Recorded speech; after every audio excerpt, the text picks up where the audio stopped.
Okay, so we are live now. So good afternoon, everybody, and I'm really sorry for this delay. We all have had internet issues as well as some personal issues due to which we weren't able to come online on time. However, here we are now, and I'm really happy to welcome Rupa and Prasad. Amazing people. If you all get a chance to meet them, be with them, visit their village, you all must. And to give you all a brief introduction from my side, uh, I met Rupa and Prasad, I think, about 2.5 years ago at a homeschooling co-op held here in Pune at a place called Unschool. And that's where, what I recollect from that meet is the hug that Rupa gave me. It was the warmest hug that I had ever received from any person who barely knew me, but it felt as though, there was some connection. And after that, we spent a few days together, at about 10 days together at Vimukh Shiksha Yatra, when we were all together in a group. And post that, we have been in touch, not too much, but yes, whenever there has been a reason to be in touch and to speak. Today, I'm really happy to have them with me here, where they're going to share their homeschooling journey, their approach to life, as well as an initiative that they are part of. This initiative is called Sahavidya. So, before I spill too many beans, we are here to listen from them. So, let's have Prasad and Rupa tell us something about themselves. So, Prasad, would you like to share a little about yourself? Yeah, sure. Hello, everybody. Nice to be with you, and thanks for giving the opportunity. Um, I am basically a bachelor of engineer from my old life, I would say that. And then I got into MNC Siemens. I worked there for 5 years, and then I started my own business, which we ran successfully for about 12 years. And then after that, I decided that it's means we started questioning like what can life offer us, and started at new ways of looking at life, exploring life. And then I think around 35, we started a second innings of life. I call it the second innings, which was totally different. We took a break to decide how the life should be. Like till now it had been to uh, in control. Like we always thought that it was not in our control. And then we decided how can we live a life which we want. So we took a sabbatical, and then so then the whole life unfolded, which I will share a bit later. Uh, yeah, that's what's from me. Thank you,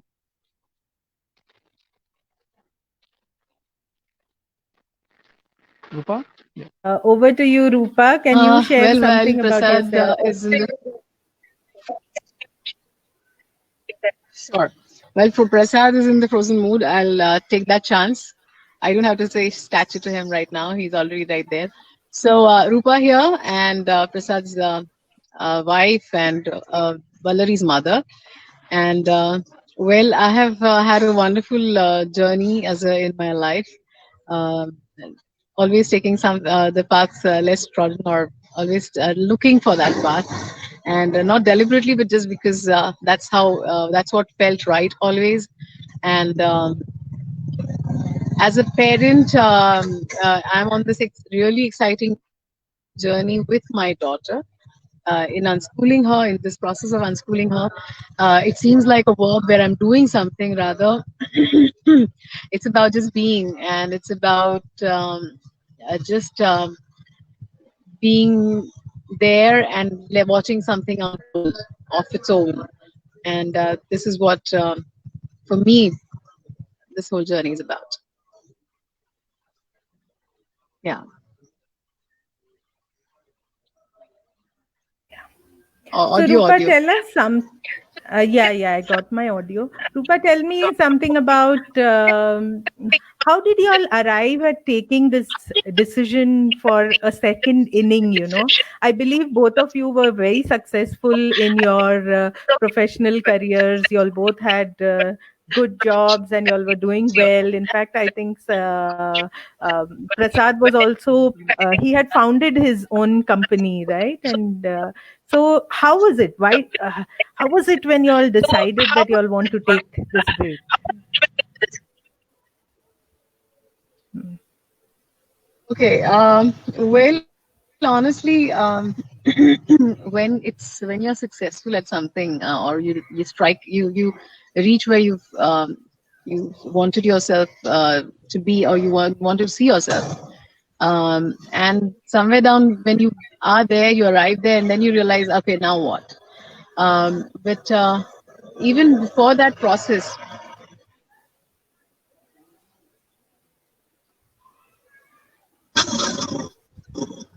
okay, sorry about that disturbance. Okay. So the process started much earlier than that. I think the moment we met, we started having conversations.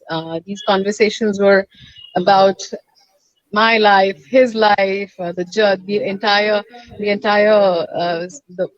kind of spectrum of experiences that we've had since our childhood. Were we happy? How did we want to see ourselves in the future? What would make us happy? What did we want? These are the questions that we really delved on, because we were really avid walkers, and we would take walks into nature. And while we did that, we did have these conversations with each other, and we wrote a lot of letters. I wrote a lot of letters before marriage to him. So did Prasad. And we shared our ideals in life.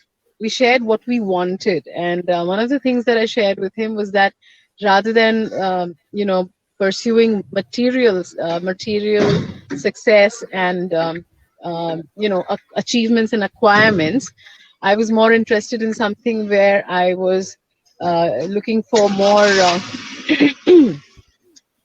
more internal growth, a growth where I would be happy inside of me, that I'm evolving on a daily basis. I'm becoming a better person than what I was yesterday. Today I'm a better version of myself than yesterday. And um, I also shared about, we talked about how we wanted to give back to the society, because there was never going to be an end to what we wanted to acquire. And so the greatest joy that one gets, the greatest happiness one gets, and that is lasting, is not from some dress that you buy or some car that you buy, but it's when you give something to a random person, um, out of zero selfishness. You just give it for the sake of it, and that is when you get the ultimate happiness. And so these are the things that we were kind of always talking about. We talked a lot about what we liked, our passions. And one of the things that we realized, that there were so many things that we were passionate about, but because of our professional status or professional lives, we had kept all that in the back burner. And so that was something that Prasad was like, I would be a much happier person if I had, put my things that I'm passionate about in that space of professional, professional space. I could have done something professional with that, rather than kept it aside and pursued something completely different professionally. And I hope I'm making sense while I'm talking like that. Okay, so uh, it's thundering up there. And so this is how we slowly arrived at, you know where is it, this was the primary question. What is it that we want? Where do we want to be? And what is it that we want to give to our child? And we postponed having a child until we ourselves were very sure that we've arrived there, that this is the, in terms of principles, in terms of values, in terms of being there where you believe in, It's not just in your mind, but you've acted upon your thoughts. You've acted upon your the concepts that you believe in, and you've reached that point, and only then we wanted to have a child. And also we wanted to travel ourselves first without any baggage and without having to carry bottles and stuff like that. And so we postponed Valerie for around 7, 8 years. And that's when we had her, when we were really sure of ourselves. And when we were in a very, very happy Zen state that, yes, we're all sorted out there in our head. We're no more confused and we're clear. Okay. Wow, wow. Prasad, do you want to add something to this? Yeah, so for me, maybe I was more on the rat race than Rupa. She was already out of it, one leg out and one leg in, but mostly out of it. And I was totally into it. You can say up to the neck, you can see that. So actually, while moving from a job to business, I thought, I would have more control of my time, what I do, how I shape up my life. But actually, all that also didn't work out because earlier it was my boss who was driving me. Now it were my clients actually, and then it was like so I thought that professionally I was doing very well. I mean, but my life was 100% professional. So I think I was missing on the social aspect, the personal aspect, and and the relationships also. I think that was something I was lacking. So the critical thing for me was also to have a balance in life where all these things are getting satisfied. And Rupa, as Rupa said, there was definitely a postponement of after we reach this, then we will do that. After retirement ke baad ye karenge, wo karenge, all that stuff. So we decided, why not live the life right now, and then we started working towards that. And that this was right before Vallari came into our life. So, yeah, so that's how that shift in life happened actually. Wow, wow. So now it has been how many years since y'all have stopped working? So basically, when it was around 2012, so around 8 years back, we decided that we would have a life which will be, I mean, in our hands. So Mm-hmm. it was, so basically 2012 we decided to make the switch, and then see, it took time actually. It didn't like the second life or the seconding didn't start. Like there was a bit of transition, and Mm-hmm. yeah, so it didn't happen till, let's say, 4 or 5 years. It took us to change to new gears, bringing all the principles into action, to get things Mm-hmm. going. Yeah, so it was 8 years back before we were out of Okay. active, totally professional life. Okay. So, and then I've also heard a lot about the work that y'all have been doing in your village. And so, could y'all share a little about that? And did that begin after y'all quit your professional lives, or was it something that was going on even before that? Even while y'all were with your corporate jobs. Yeah, so basically, Right. before the even before we had quit the, I mean, see, the corporate and business life, we were very much connected to the village. Like Rupa was used to, like, the occasional summer holidays. There were no concept Mm-hmm. of tours and travels and going somewhere for a holiday. Only holiday we knew was, going to the village. And that was right from 15th of April to 12th of June. I clearly remember the day the school closes, we are in the village.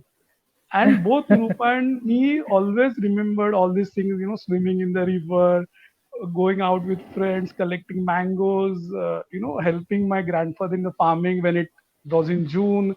So all these memories we were always connected to the village. And so Mm-hmm. we used to come and go. So even after we were into our business and corporate life, when we came to the village, we saw a lot of gaps. I mean, what a city dweller gets as a platter, in front of him, and what a student has to suffer in a village, standing for hours waiting for a bus or taking a 8 kilometer walk one way to reach his school. And maybe a lot of school college kids quitting their education because they don't have enough money to get a bus ticket to the nearest district place where the college would be. So at that time we started a scholarship program in our village, So this was just like a, sponsoring some kids. We used to collect the funds from families and friends, and then we used to sponsor some of the like the 20 25 kids here, mainly for their Mhm. so that they could travel, their fees could be part of the fees could be taken care of. And that's how it Mhm. started. The engagement with the village started this way, and then we started connecting to youths here, the students, what are their challenges and things like that. So that's how it Mhm. actually started, and that even started before I think Vallari was born. Yeah, Even before your daughter was born. yeah, Wow, yeah, wow. yeah. And so, Rupa, could you, apart from living a rural life, you all also adopted a sustainable lifestyle.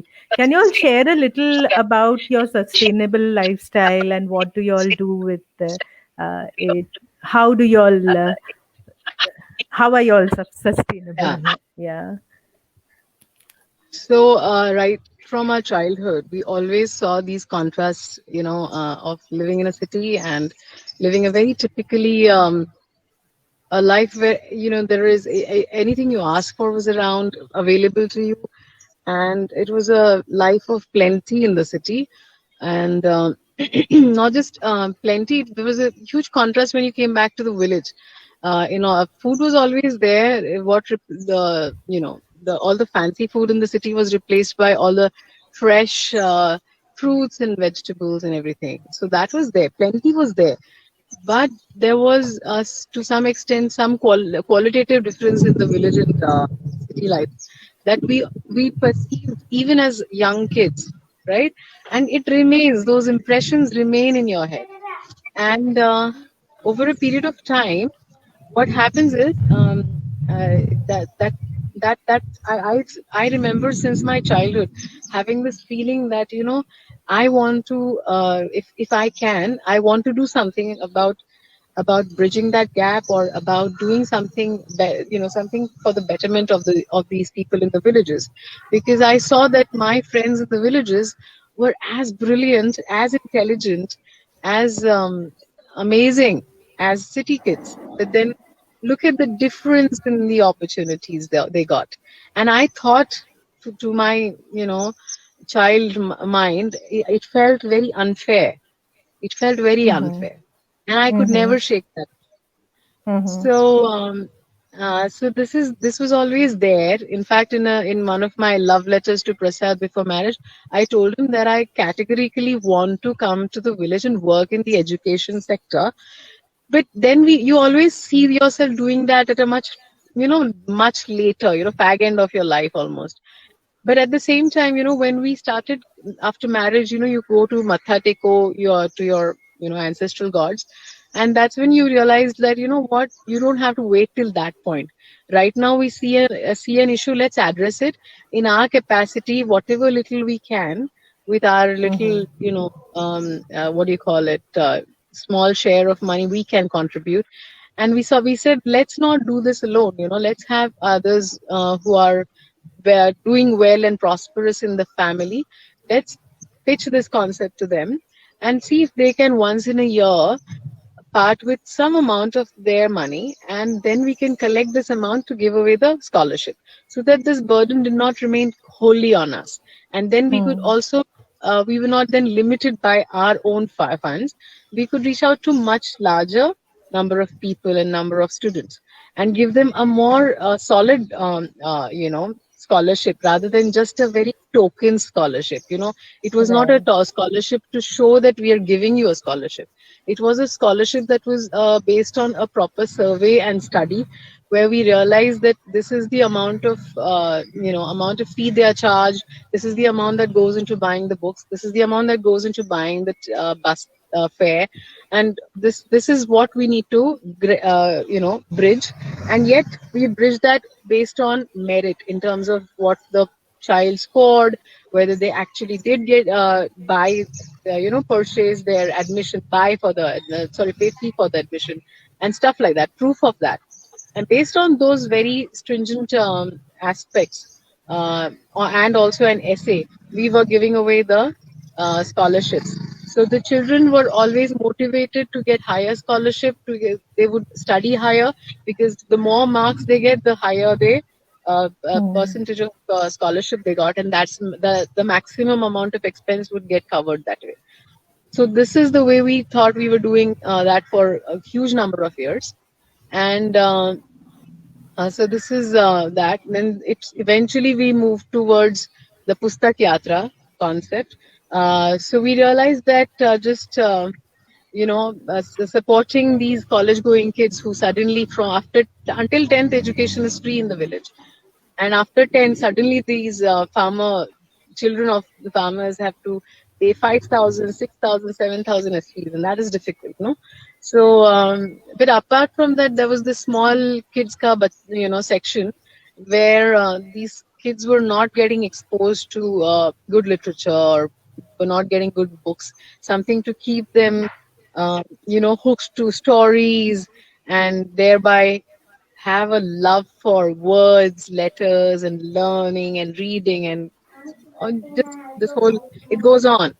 So that's when we started Pustak Yatra, again a concept where we actually would go to publishers and pick up hand-picked books that were good for children, and bring them in bulk, and in the dicky of our car on our typical village trip, approach the school principal and ask them to uh, give us a day when we can display the books, and the kids books were then displayed at a very, very discounted price. So we always ensured that they were not more than 50 rupees, so no matter what the cost of the book is.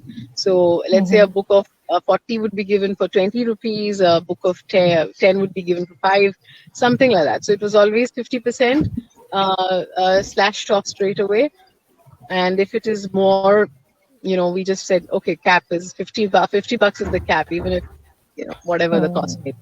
So that's the thing, and we really, it was something. This kind of activity, something when you're doing it, you get a very live, tangible effect, right there, because you're right there amongst the kids. The kids are selecting it, and you see the response of the children when they are picking up those books, and how happy and excited they are. And it also, you see those kids who don't even have 5 rupees to buy a book, and they are ashamed. They feel very they feel this low self-esteem, and they are hiding in a corner. They have a very strange body language, and then you have to take them aside and comfort them and tell them that it's okay, you can pick up any book you want, don't look at the cost, it's yours, just walk away with the book, those kind of things. Or there would be this there was this one very, very remote village, and apparently the village does not have source of income, cash, so the people survive there by foraging into forest for food, for wood and stuff like that, because they're way too far to go to the city and keep earning money and all that, because transportation is difficult. So there, we literally, we couldn't, even if we asked for 50 paise, they wouldn't have had 50 paise to pay for a single book. So we just gave away those books free of cost. And what we came back with was something else, was much more than money that day, because we realized that, there are such people also who get just one meal a day, you know. And so this kind of thing made us more I think I'm more clear about what we were doing was right, and we wanted to continue doing that, because on that basis, we were constantly interacting with students from different categories, and it was making us realize day in and day out that, there is so much that needs to be done. And yeah. Wow, wow. This is so interesting. What is most interesting is Rupa and Prasad started from a village that they were part of, and then Yeah. and spread themselves around the other small villages that were around their village. And even now, right now, they are in their village, and they have been participating in farming and other activities, and they are supporting in the children's learning out there in the village. And they're there along with their 6-year-old daughter. I think over the past few years, like I did ask this question. However, Rupa did have a lot to say about their initiatives in their villages. So, Rupa, I once again ask about in what ways are you all trying to bring in a sustainable lifestyle? If you could share, if either you or Prasad could share about that. Uh, I think Prasad would share it much more Okay, precisely. okay. Yeah, Prasad, can you share a little about in what way you all are bringing in a sustainable lifestyle? Yeah, definitely. So this the whole thing about sustainability started when we took a break and started traveling, and Mm-hmm. mostly we selected very remote areas, remote villages, very inaccessible. So we spent about 1.5 months in Ladakh, and most of the time we were in very remote villages doing treks, because I love both of us love trekking, mountaineering. So these were the Mm-hmm. villages which were used to be isolated for 6 months because of snowfall and all that. You have to walk 30 kilometers to reach a village and things like that.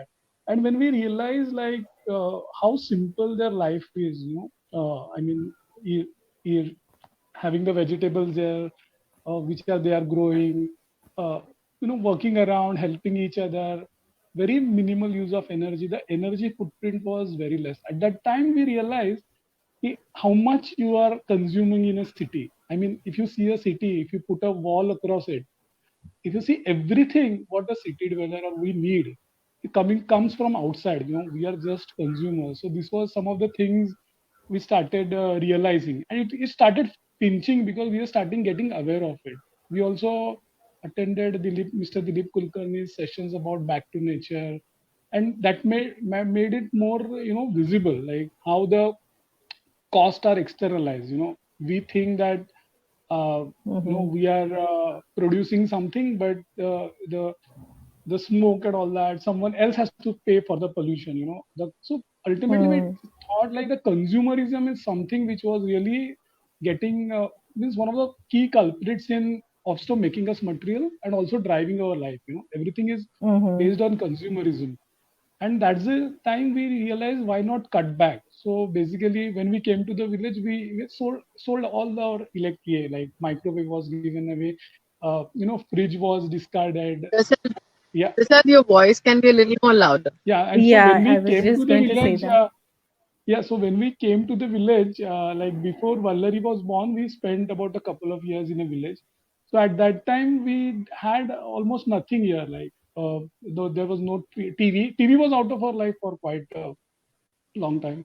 There was no fridge, and eating also was very local. I mean, we were used to having in the city, we were used to having like 365 days, 24/7, what we want. Any fruit, anything.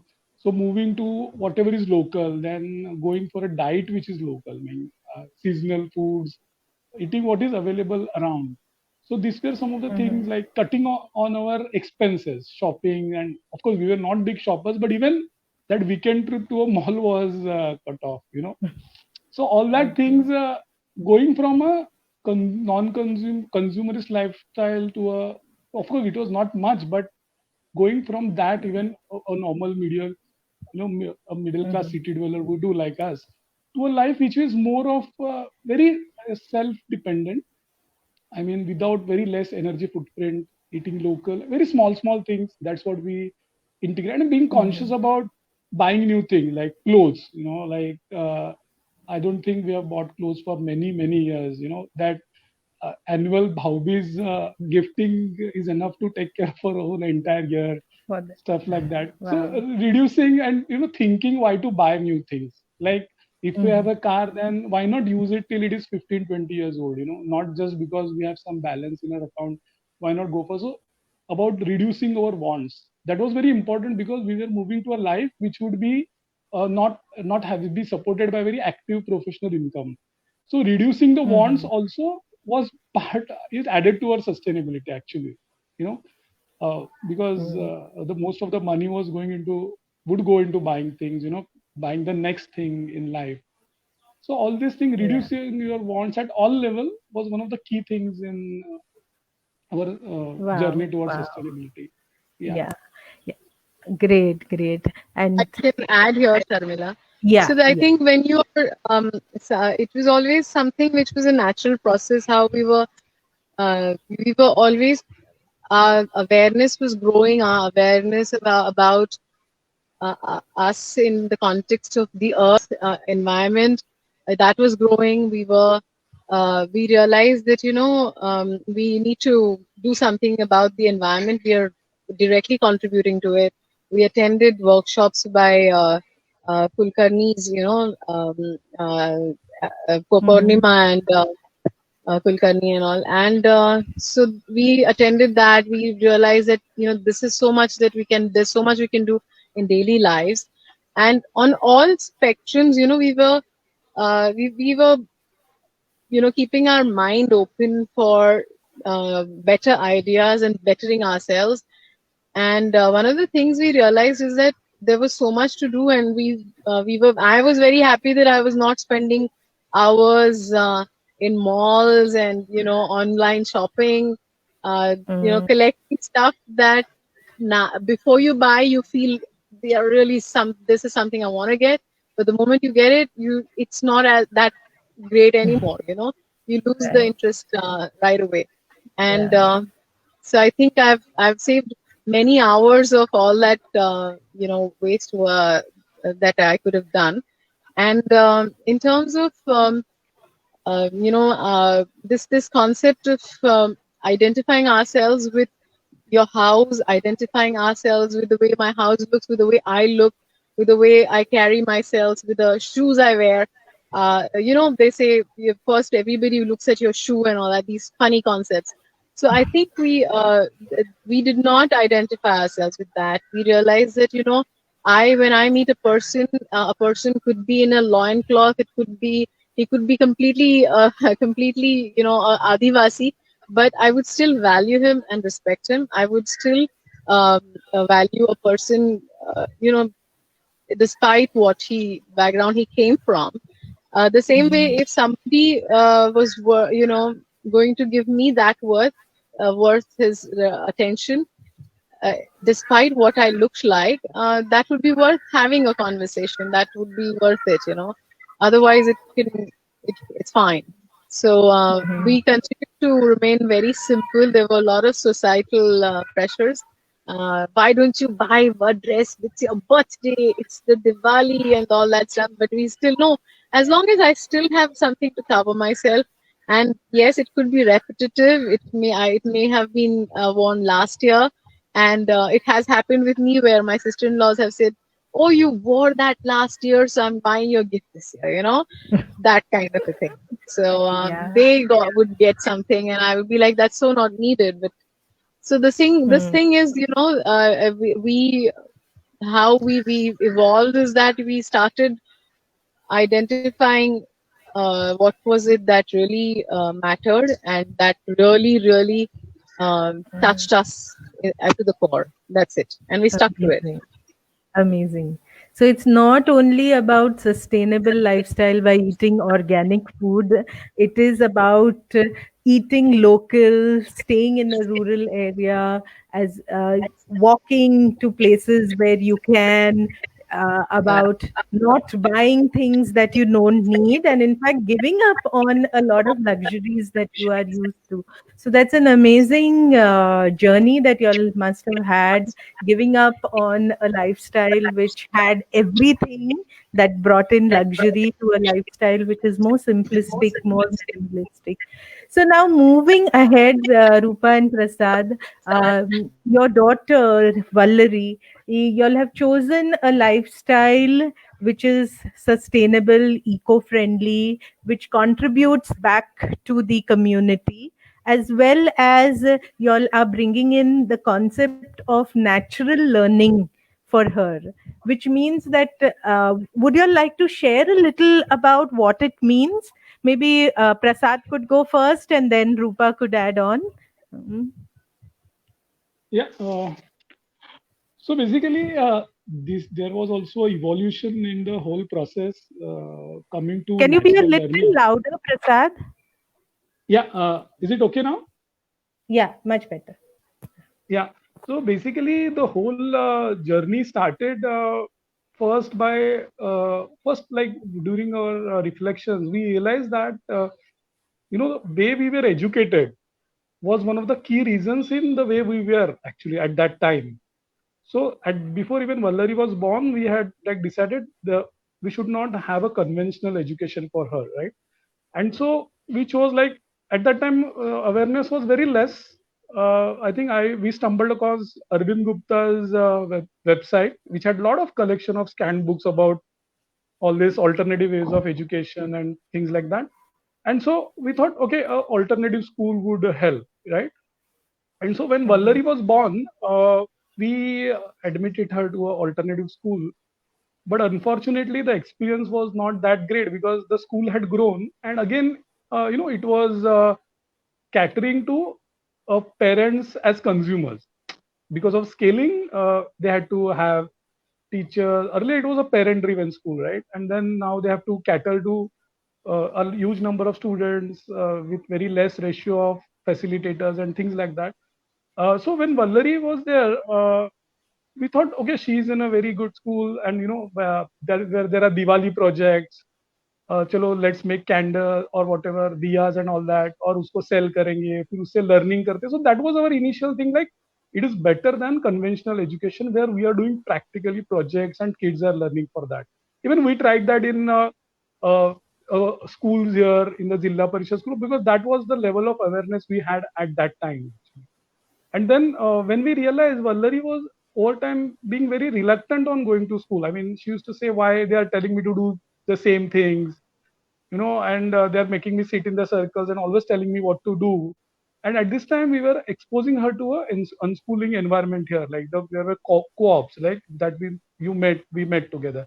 So there she was getting very free environment, and here again in that alternative school there were some restrictions which are going. So one day she said, "I'm not going to school," and we had a difficult time. Like this was a very good school, with, had a name in that area of alternate space. So we decided, okay, what's wrong? And then we said, okay, let's then have teacher at home and be part of the co-ops. So when we started with co-ops, also initially we felt, okay, let's be experimental. They are getting bored. They are not having fun in school. The Because it is a parent-led co-op, parents are involved, so kids are not having fun in school. Let's make it fun. So we used to have this, learning through drama and all this fun with maths kind of sessions. And to be frank, one or two sessions would go good, but it would be very difficult to again get the kids for the third session. Like bringing them together, closing the doors, and all these things started happening. So again, there were reflections. Why is this happening? And slowly we were exposed to more open forms of learning. Maybe then like what would be unschooling, what would be child led, uh, what is actually self led learning. We came across books of John Holt, then Peter Gray's self-led, self-directed learning, free to learn books, and so then we realized what is important. That is, what is more important to kids when it comes to learning. So ultimately, we came to realize that uh, and learning is very natural to us, like swimming, have whatever. Like it's part of us because it's our survival medium. Like unless we learn, we won't survive in this world. So that's the one Mhm. gift, or you can say intrinsic natural biological instinct we have. And if we tried any way to change that pattern of learning by our own views, then we would be damaging that natural learning process, and it would be different for a different child. So when we even started aiding Vallari in the learning. Initially, we used to do all these funny things about entertaining her, trying some ways to teach her. I just remember experience where, books were just lying around and we said, let's start. So we started counting the books. So I was happy. Okay, she started counting 1, 2, 3, 4. मैं उसको math सिखा रहा हूँ. Now then I said, okay, Vallari, let's make multiples of fours. So I could take, maths in multiples. 4 ones are 4, 4 twos are 8. And then she just said to me, Daddy, don't try to teach me maths. So I was shocked, a kid as young as 4 years could understand that, someone is trying to teach her, which is not natural. So even all these small things gave us कि no, something is wrong. And then we realized a lot of other things, like, she would naturally learn from conversations. She would just hear us Hmm. talking about something, and then it would lead to a topic and which she would get interested. She would spend hours in drawing, and her drawing would tell stories. She would want to write because she wanted to, she had thought about her first story and she wanted to write. So I said, Hmm. it's all coming from her without her doing anything. Even I remember a place, that Vimukta Shiksha Yatra. Initially, since we were 3 years in a village, and then we said we will have some time in the city. So when went to the city, everyone was talking in, English in our society, co-ops mein vagara. So we felt, why Vallari, she's getting left behind. That was our initial aim. So we started trying to get English into our life. Of however hard we could try, it never happened actually. And then Hmm. once we were at that Vimukta Shiksha Yatra in Deer Park, we were staying. So there was a girl who could only speak English, and Vallari, they were friends, right? And so there was no option for Vallari. I mean, she couldn't communicate with that girl because Vallari at that time knew only Marathi. So we remember within a couple of weeks, at the end of the second week, she was quite Yes. well, she was very well communicating with the other girl, very Hmm. nicely communicating. She could communicate her thoughts. So we realized that maybe Vallari was already picking up English, but she didn't find it, I mean, she didn't find the use of using it. And Hmm. so she had done it naturally over time. And now, with all this, without any intervention from us, she just, within the 2 weeks, there was a spurt in her learning. And, whatever she wanted to learn, she could do it. So all these Right. things, even we attended some sessions of Jinan about natural learning. So all this, over this journey, all these experiences, we felt that this would be the right kind of thing for her. So I would like to say that, just as a disclaimer, whatever we are saying, it's not general. I would just like to keep it for Vallari Hear me? and her age and the concept, Hmm. so it is to be taken as our experiences, or not something we try to preach, like natural learning is best or something like that. So uh, till now we have felt that letting her be and letting her learn by her natural instincts would be the best kind of thing which is working for us now. And for us, living is the learning, basically what we live. Like, let's say I'm learning drums, Rupa is learning music. So she's around, she picks up all the rags and she just comes forward and says, sings it out. Or if we are farming, then she would come out with ideas, why not this, why not that, and things like that. So this is what is working. So for us, like living fully in the present moment as a family, not to show her, not to teach her, just live our Hmm. lives fully, with our passions. That and the learning will be outcome for it. That's the philosophy. I believe that that's what natural learning is for us. Okay. Great, great. I was hoping Rupa could add to this, but I think she's gone offline. Hope that she returns soon. Yeah. Um, so it's really interesting. Even we follow a self-learning mode for our children, and I have seen my daughter pick up languages, pick up calculations.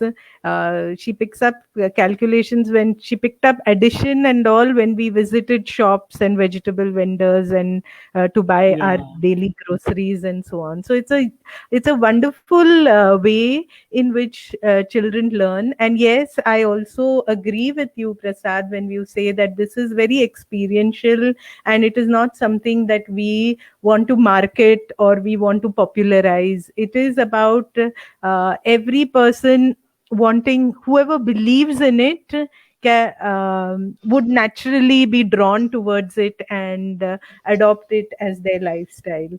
um, so we are running short of time. We have about 15 more minutes. We haven't yet taken questions, and I also want to know more about the Sahavidya initiative that has been started. So would you all like to share a little about how this initiative came into place, and what is it about, and how what is its aim, what is its vision? Uh, yeah, so basically during our last 2 years, we were in on and off in Pune. So that time we realized that community plays a lot of role in our journey towards self-learning, right? So we have seen where communities have come together, they have broken, and uh, when the whole ecosystem, when that there's some breaks happen, then the whole cycle gets disturbed. So we felt that coming together as a community for learning was very critical, for as was a very critical part of the ecosystem, because doing it alone, of course, it will have its limitations. There will be challenges. You won't have people to share with. So that was one of the things, like community coming together. Other thing was, when we were also working with a group called Swadhyayam in Pune, which is run by Chetan. So that time there were some also like pre-teen kind of kids, right? And they would. So at that age, we saw that if they're able to have interaction with a person with experience, yeah, where they could interact about the topic. Let's say they could meet a farmer, they could meet a scientist, real scientist. I mean, not someone who's teaching how to learn science, but uh, a scientist or someone, a physician who's talking about about the body and the various things with interest. So that time, the kid has the he has a better and deeper learning experience as a whole, and he relates to the topic very well. Other important thing we found was, let's say, even if we are doing homeschooling, unschooling, let's say what growing without schooling, that's a general arena. If you remember, most of the things which were as a kid, or we grew up, our generation, like taking care of kids. Like I remember, I grew without any daycare center. Both my mom and dad, we go to the office, but I was taken care of by my neighbors most of the time. My grandma would be there, but even if I get hurt, they would take me to the hospital. So even that, or let's say even our health system, which was earlier more of self-care, like even the doctors used to tell, "Kuch nahi hua hai, ghar pe jao, don't take any medicines." Now if you see all the changes that have happened till now, even entertainment was very local. People getting together, singing songs. जैसे फुगड़ी नाग पंचमी को वगैरह होती है. If you remember, it's in local culture. So all these things, or some Ganesh festival है, तो वहाँ हम लोग गाना गा रहे within ourselves. We are putting together dramas. So all that things now has become more and more commercial. Even if I have to learn something, I have to look for a class, I have to look for a tutor, I have to look for a external thing which I'm buying. So again, if I say, we started our journey to kick off consumerism from our life, and when we again go to a journey where we want to learn, but then we have to again buy something, buy education, buy knowledge from someone else, then what sense it would make, right, in our life? It's like going back the whole circle. So how to keep these things free in the community? This will happen only if we start valuing free things. For example, uh, let's say if I start valuing self-care of my body, if I value that someone has helped me with X thing, and I remember that, I take it as a gift, and I have an obligation to pay it back. Instead of that, if I just say that, if someone takes care of my baby, pay him 100 rupees per hour, then the whole transaction ends. There is no relationship. There's no feeling to give back. So how do you connect the community back with all these things, so that all these core things don't get commercialized?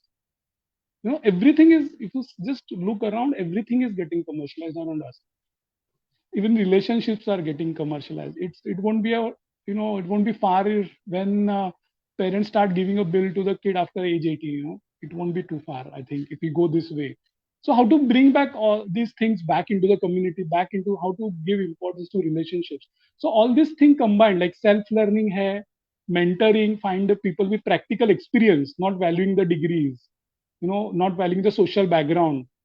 Like a farmer can be as good as a teacher, as a PhD professor, all these things, and even bringing the community, feeling ourselves to be an integrated part of the community. So all these things together, we wanted to combine, and that's how the idea of Sahavidya started coming up. There are a lot of ideas. Even the learning exchange comes in the Instead of Education book of John Holt, where you can say what you want to learn, it goes to the community and people chip in, they come together as a group and start learning together. So I just bounced this idea at LSUC, the Learning Society Unconference. Seema was also there. She has been a very big part. She has played a big part. And I just want to clarify that it's not just a project that has started by us, me and Rupa. It is a community initiative where volunteers have come together. I just threw this idea in a WhatsApp group, various WhatsApp group, various email groups, and a lot of people came together. Like, okay, we want to contribute. We started a survey. A lot of people asked, why would people learn for free? Why would they share for free? Like now knowledge is even considered as capital. So we wanted to break that. So why would people come and share for free knowledge? Why would people share their knowledge for free? So when we did a survey, a lot of people said we want to share our knowledge, we want to learn for free. And then based on that survey and all these core principles in mind, we started Sahavidya. So it would be like an online platform where people who want to learn something in life, whether it's homeschooler, unschooler, schooler, we are not differentiating. Uh, they are coming together and they're registering as learners, they are registering as mentors, they are registering as co-learners, and then it is giving them opportunity to connect to people and learn together. That's the whole idea of Sahavidya.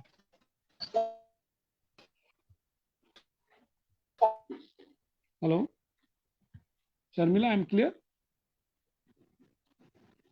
Rupa is being going in and out. I think she has internet connectivity. Rupa, I can see you're back again.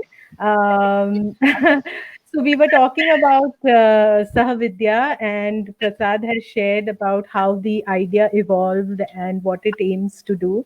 Would you like to say something about the project?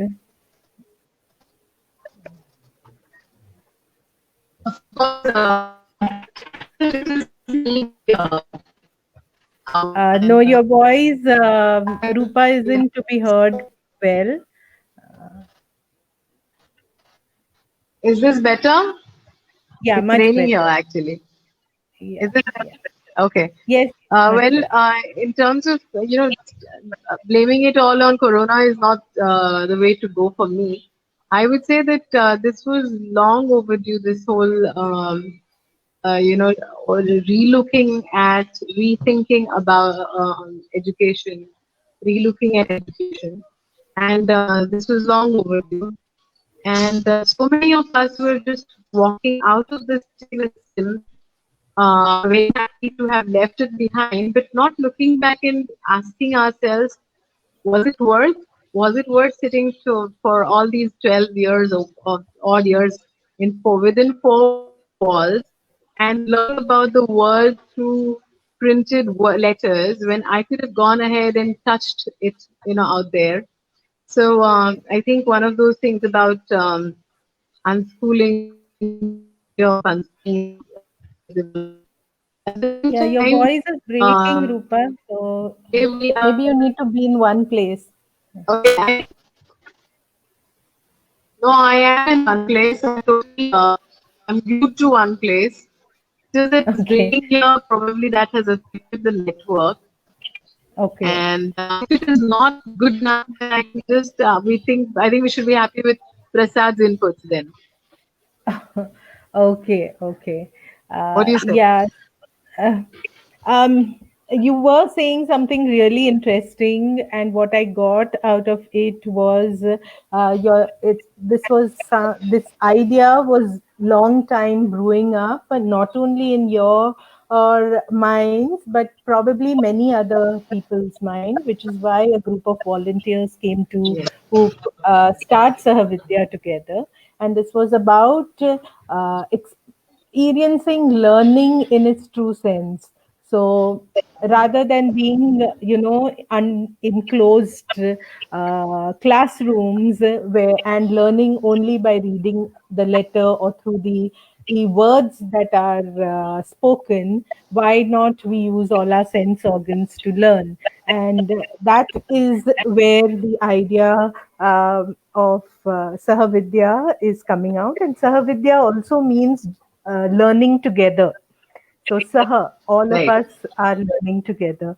So, so tell us, Prasad, maybe you could share, because Rupa is not having good connectivity. So, Sahavidya, now you'll have just started a mentorship program, right?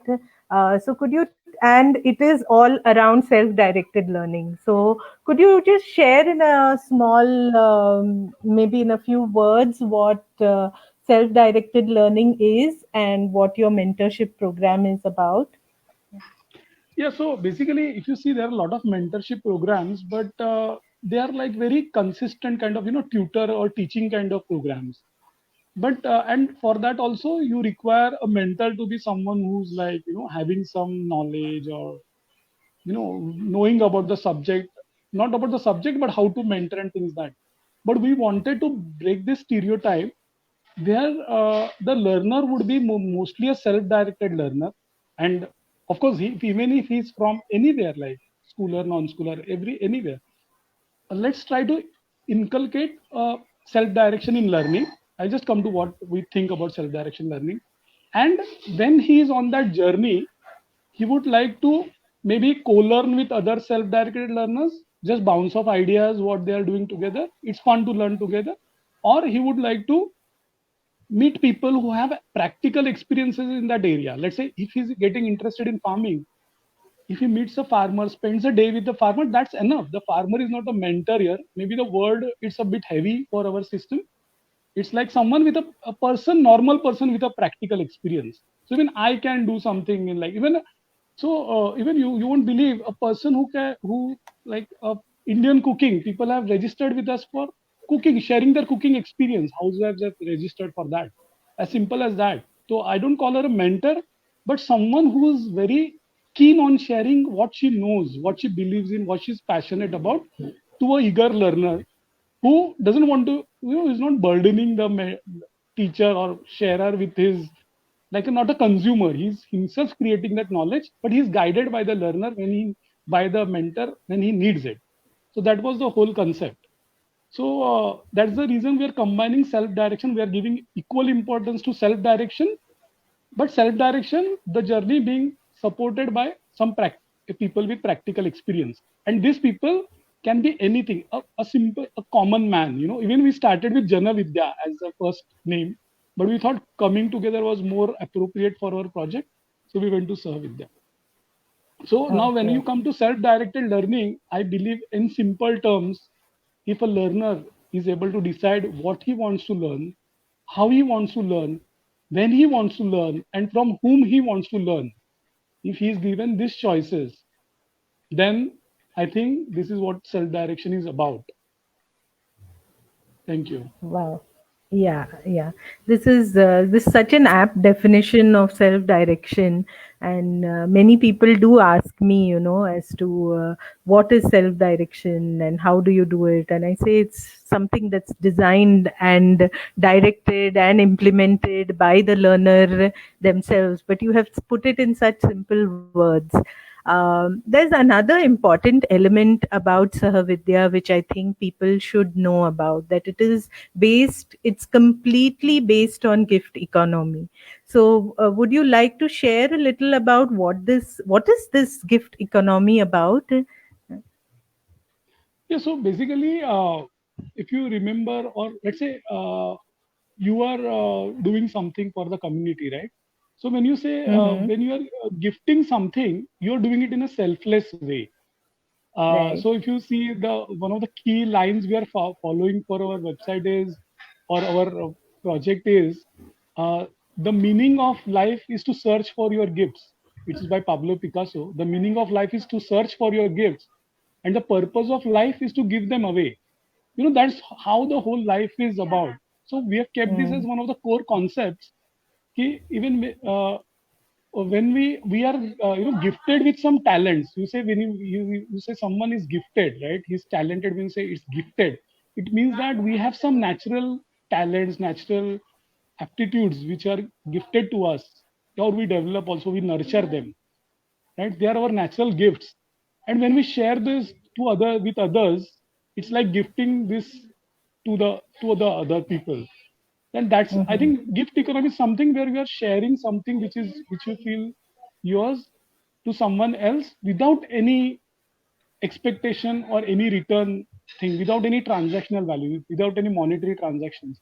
So in Sahavidya, we have kept it clear. Even in gift economy, sometimes we say that uh, uh, let it be gift economy. You can give whatever you want, and then sometimes even we put up a tagline, price tag also. So we wanted to keep money totally out of Sahavidya, because we felt that knowledge is something even that is not owned by you. Even if you think knowledge as your own capital, if you believe that, if you imagine whatever knowledge we are able to create ourselves is based on the culture around us, based on the people around us, the whole society, the whole world, the whole people around us, being, non-being, they are contributing to bringing our knowledge. You can't develop knowledge just sitting in an empty room. You develop knowledge by meeting people from the environment around you, right? So how can even I claim a stake on that knowledge, right? I can't even claim ownership of that knowledge. So what's the problem in just passing that around as a gift to someone else? So in Sahavidya, we have kept it totally without any monetary transaction, and we have got a lot of interest from people, like NGOs hai, underprivileged students hai, and we are running pilots with them currently. We are connecting to them with them mentors, getting their feedback, having some guidelines for, see, because you can't say that everyone should go on self direction right away, right? So we Mhm. are saying that you try to follow these guidelines as far as possible. Let the learner be responsible for his education, and let the guide be there to just give hints when he's asked for. These are some of the two core principles we are following, and this has helped a lot. I mean, uh, NGOs have approached us. We are working with some pilots with them. uh, Students are getting benefited. Normal casual conversation between two people are kicking off some learning journeys. That's what we are doing currently. Okay. Yeah.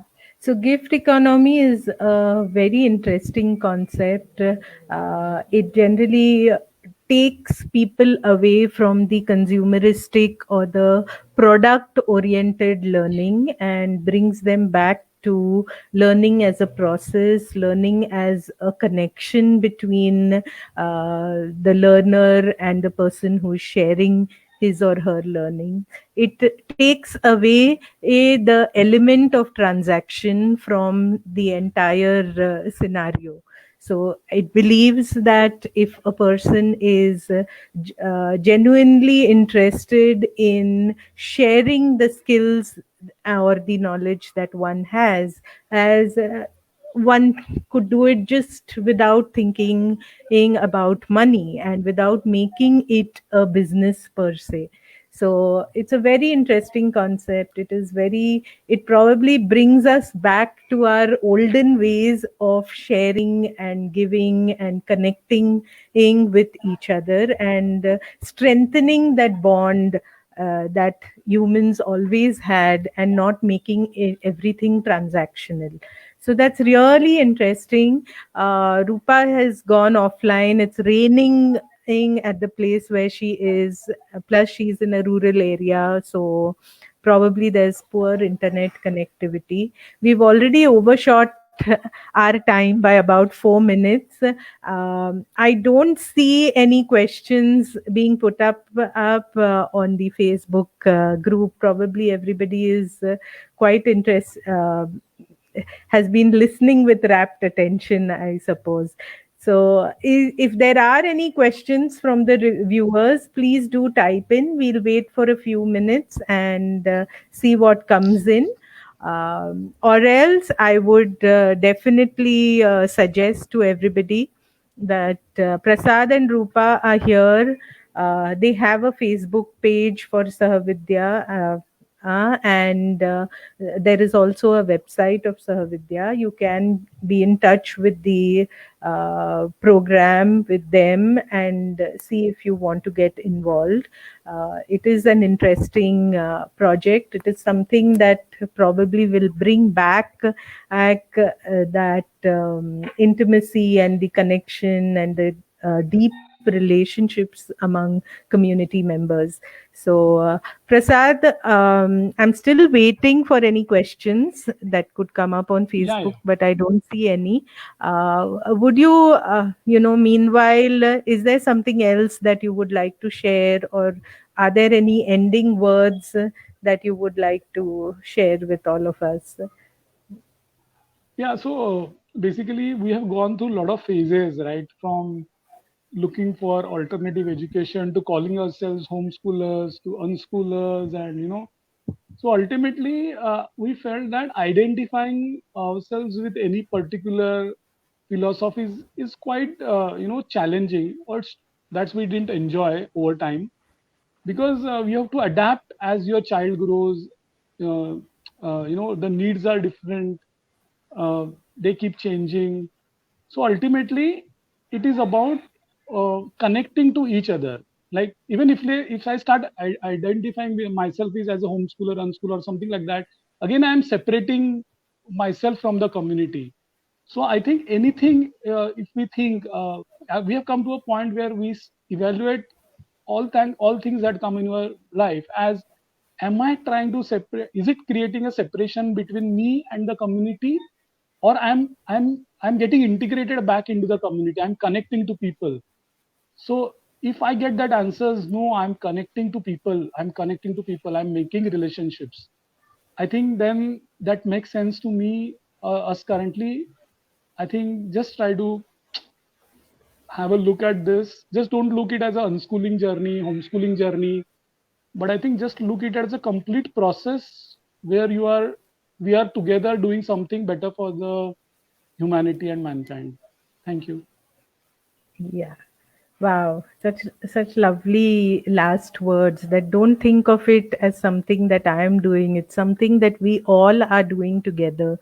And that's the basic foundation of Sahavidya.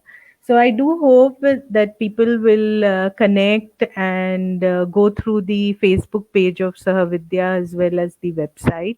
We will put up the links in the comments, and also maybe share a small write up about Sahavidya on the Homeschooling India group. Uh, so it's been wonderful to have you, Prasad, and Thank you. Rupa. Rupa is offline, and thank you so much for being part of Homeschooling India live session. And I there you are. So Yeah, the great. connection is Yeah, bit poor yeah. here. That's the reason I said. Yeah. Yes, yes. No, people Okay. have been seeing only my face, throughout this session.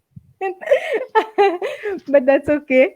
So great, great. There are not many questions. There's not any question, in fact, but there is a Facebook user who says thank you for the wonderful session. Nice to know about Sahavidya initiative. I'm sure people will view the recorded video after later on and will connect with you. So, Thank thank you. you so much for being part of this session, and have a great, great day. And say a hi and a big hug to Valerie. Yeah, sure. Thank you. Thanks for the opportunity. Bye. Take Oh, care. thank you, thank you. Bye.